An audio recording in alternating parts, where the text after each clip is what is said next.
Um, I don't even know. Should I just do this right now? I shouldn't do this right now. I mean, I could, but I don't know if I could do it. Okay. Lately, I've been hearing about a thing called pretty privilege. Apparently, it's an Instagram created phenomenon. I know that sounds mean. Those of you who believe in this and care about it, it sounds mean and like I'm not taking it seriously. And I am being mean and I am not taking it seriously. Um, because it enrages me. It enrages me on about 87 different levels. There's the whole pretty privilege thing, but beauty's in the eye of the beholder. Um, there's the whole idea that the conversation around ending up alone. There is, and and that being connected to, look, pretty privilege is great if you want men to give you things, right? If you want men to give you things, pretty privilege is amazing and it sucks almost every other way. Pretty prison is what it is. And I'm not a girl who had what they call pretty privilege. Men didn't just walk up and give me things. I'm just not that girl. And I've never wanted to be. I am happy with my looks. I grew up in a time before there was much representation of Black women in the media. And most of the representation that there was, I'm looking at these girls and I'm going, my entire family is more beautiful than this person that they're displaying. I don't know a single person who isn't more beautiful than, so they tended to ugly up Black women on TV. And so my sense of beauty and understanding of it came from a very different place, right?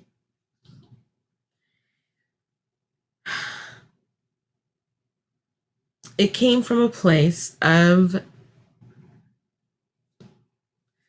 I read old books, and in old books, when they describe a person, they describe their character as well.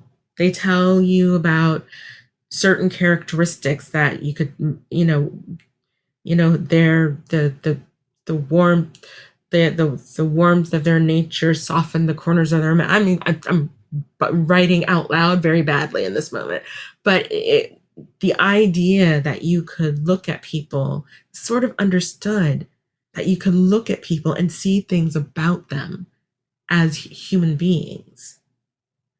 And that is how beauty was discussed in a lot of like really, older books. So I read a lot of those, watched a lot of British TV, and their idea of pretty is not at all the same sort of plastic idea of pretty that America has. I mean, there are women who are, Helen Mirren, who we know, because we've been told so, and she moves like, and you can tell that who was like sort of like this sex bomb ever since she came on the scene in Great Britain. But when you look at her, she is not as aesthetically like plastic perfect. Oh, plastic. I don't even know if perfect. Not aesthetically plastic symmetrical. Symmetric plastic symmetry, symmetrical plasticity, whatever. She does not have that kind of beauty. Okay. You could maybe on a bad day for her when she's just like not feeling herself at all, you might walk by her and not think she's beautiful at all. But she's gorgeous.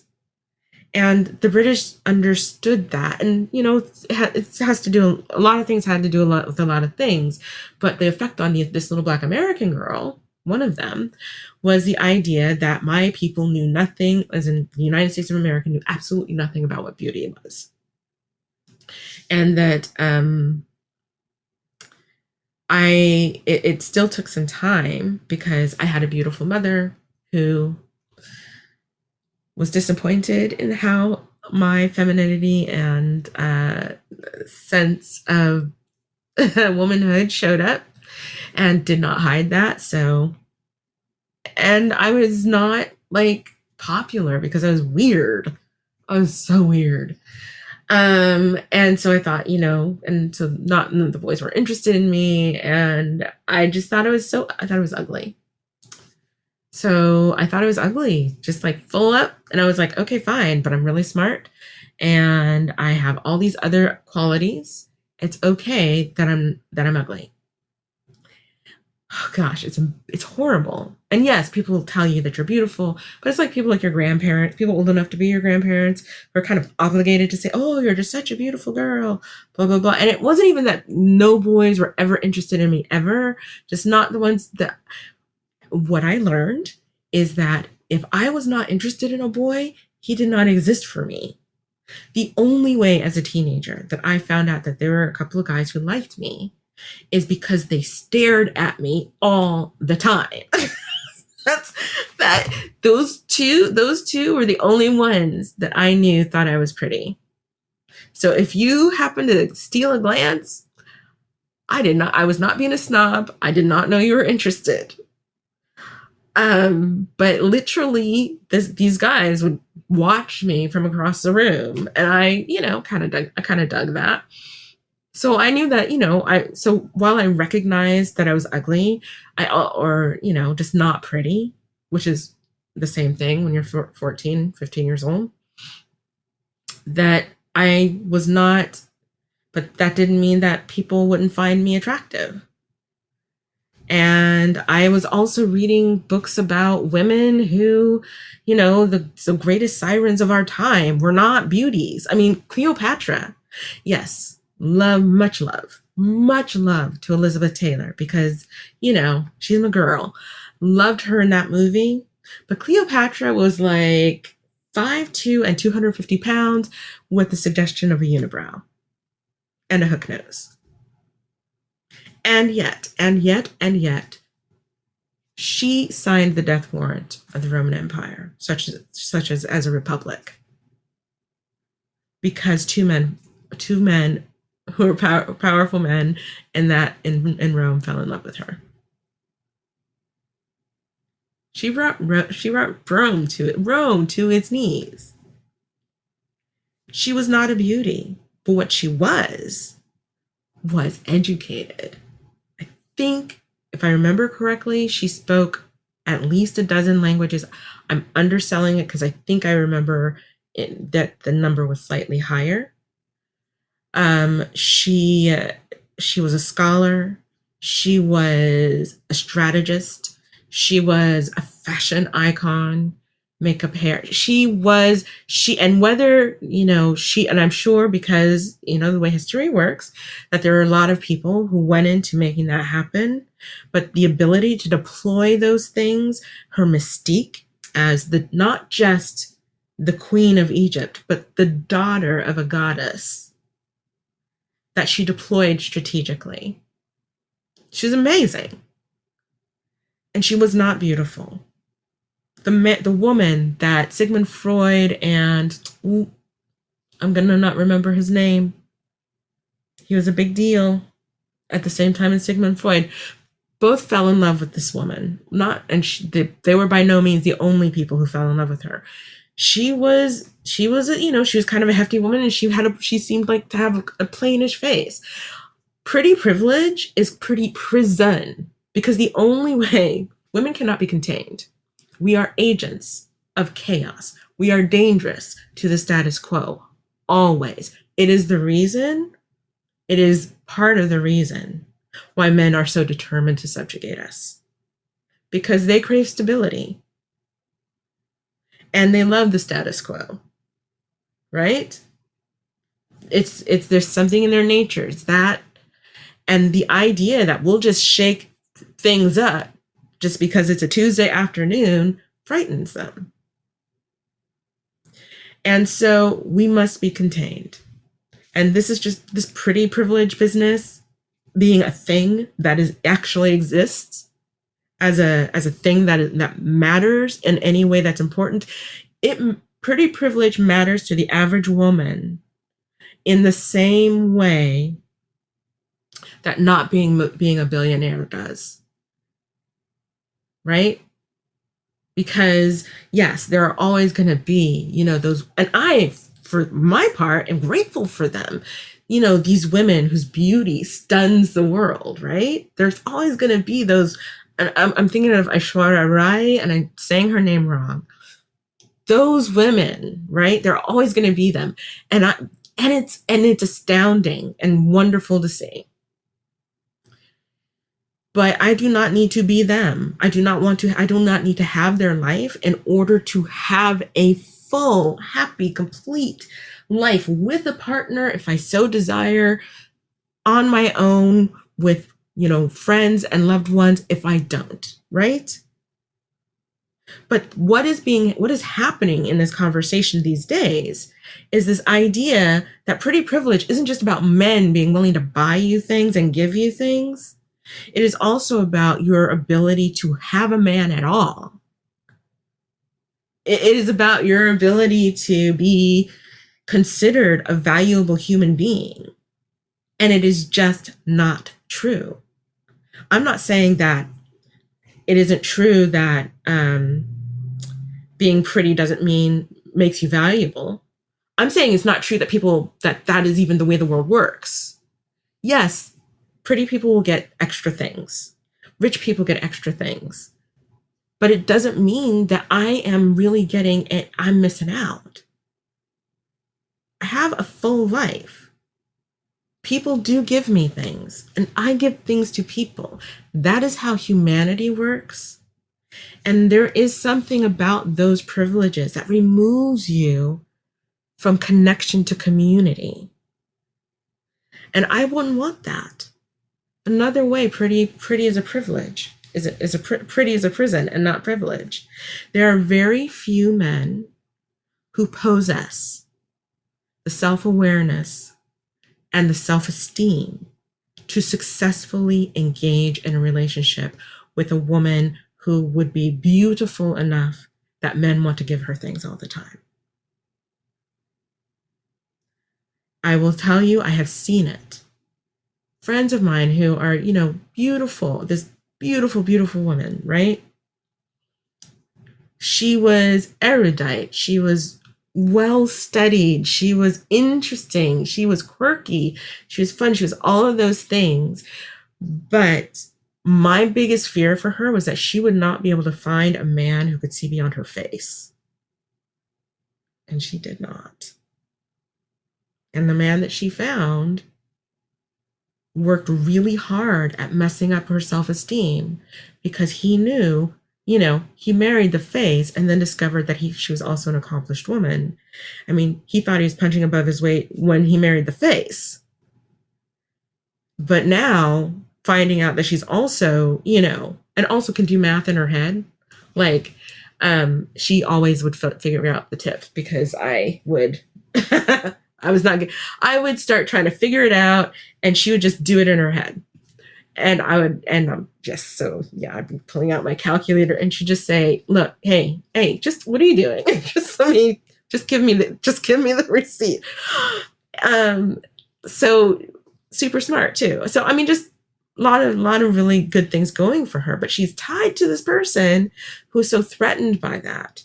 And I have not noticed an overwhelming number of men who have the capacity to be with a woman that all men look at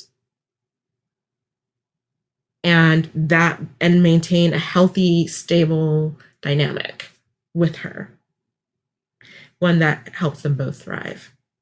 So this is another way that pretty privilege is actually pretty prison, because you have to be able to be aware of all those things. And my friend couldn't be because she was in the middle of it. But I could see it because I didn't have pretty privilege. I had regular privilege. I have the same privilege that all heterosexual, well, frankly, all women have, is that heterosexual men like women. That is just kind of the way it works. So pretty privilege, no pretty privilege, college degree, no college degree, money, no money, have fat, thin men like women.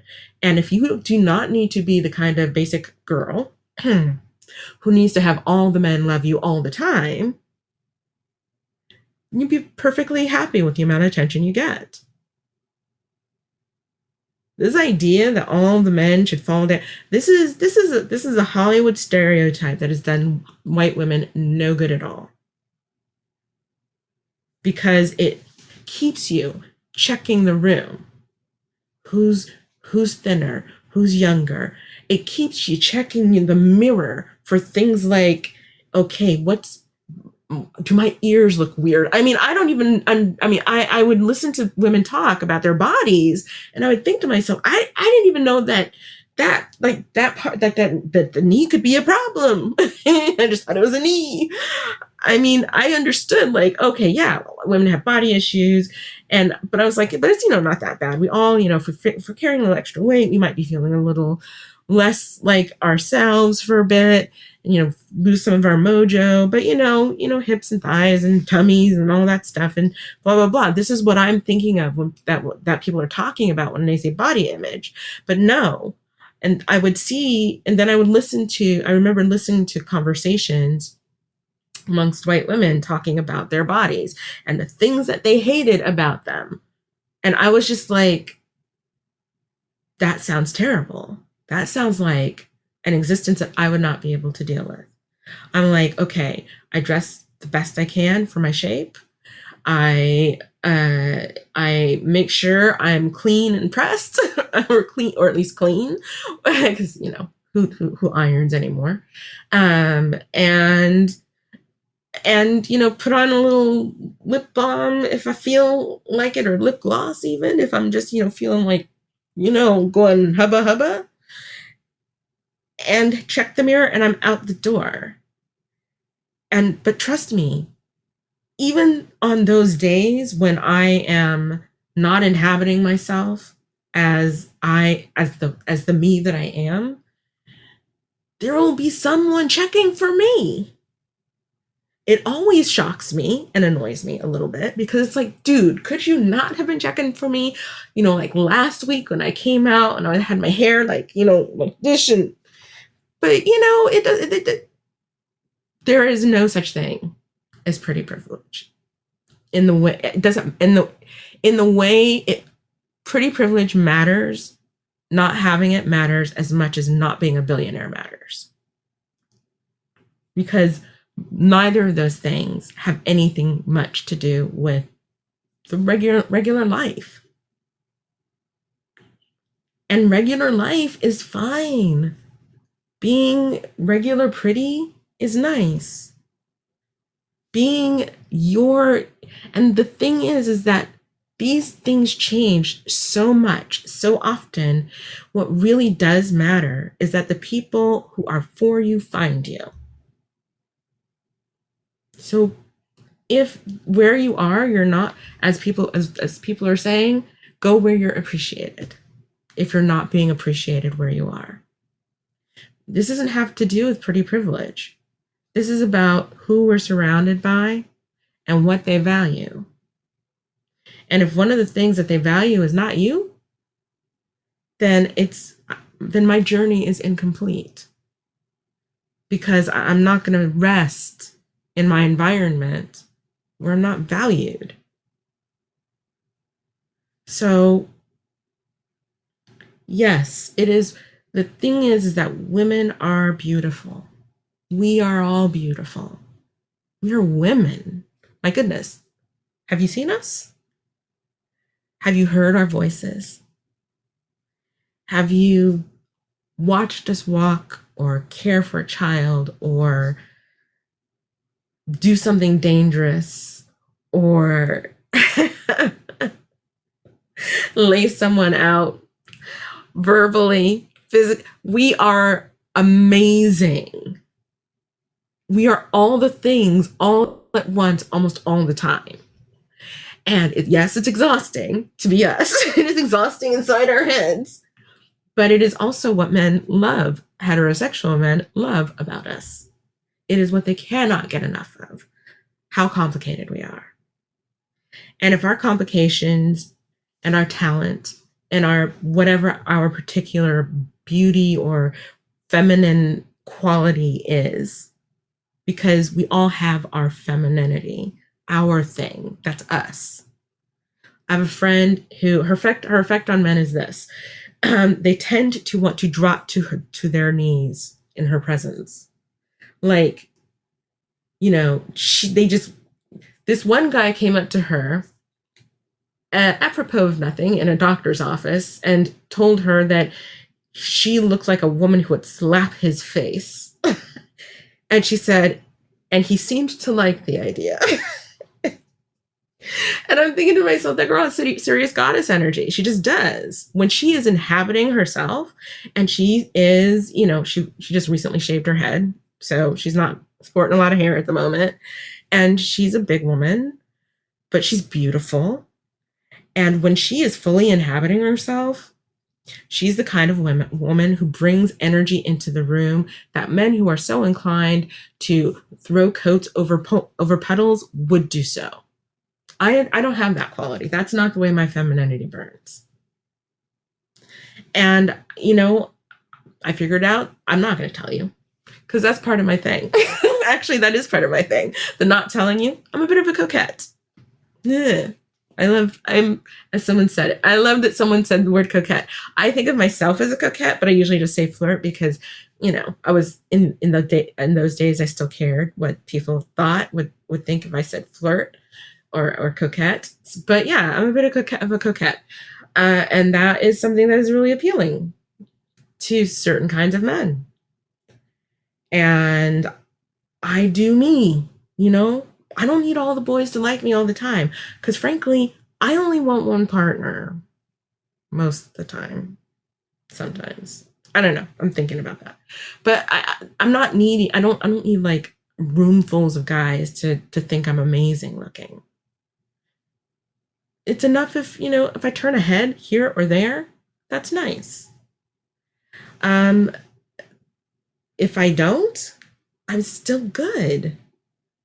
Because the kid's all right. Pretty Privilege says the only thing that matters about you is what you can put in a picture frame. And I just don't buy it. It feels like a bill of goods that someone is trying to sell us in order for us to get back under control. Because if you haven't noticed, Black women have been acting up lately.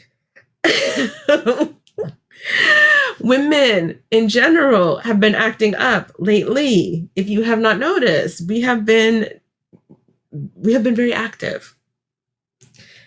And we've started to realize our power. And that's scary for some people. Hence, Pretty Privilege. If you don't have it, you're going to end up alone. Won't matter how accomplished you are, how educated you are, how much money you make. None of that will matter, because no man will ever want you. Oh, blah, blah, blah, blah, blah. And it's like 25-year-olds and 23-year-olds who are telling me this. I know I'm not. The only reason I'm not married is because I didn't want to get married at the times when I found someone I liked enough to think about it. And that has only happened once. But that's why I'm not married. I'm a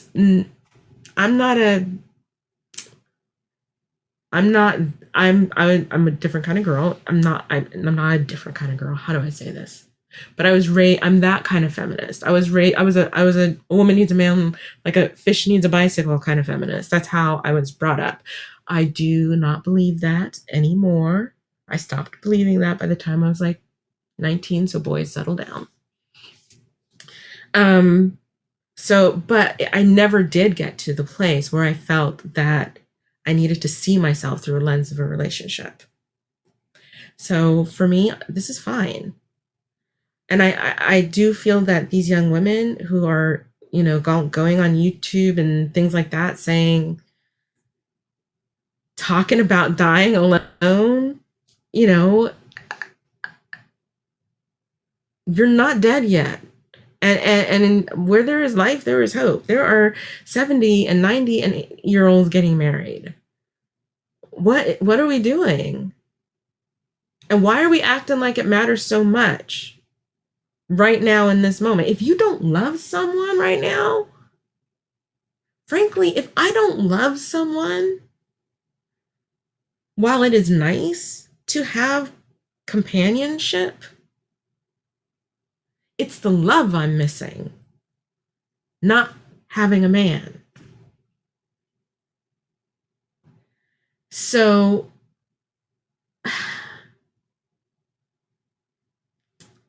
I wish we would stop giving our power away, because this is a scam. This idea that if you don't look at like some kind of Instagram model, that you don't have value. Now,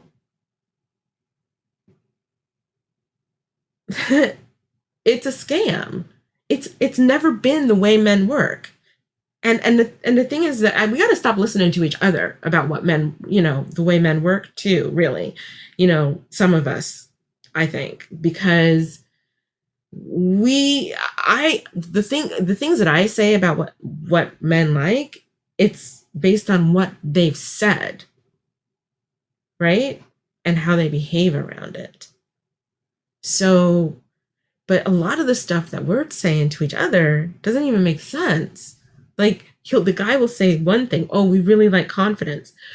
And we'll hear, okay, like how much weight do I need to lose?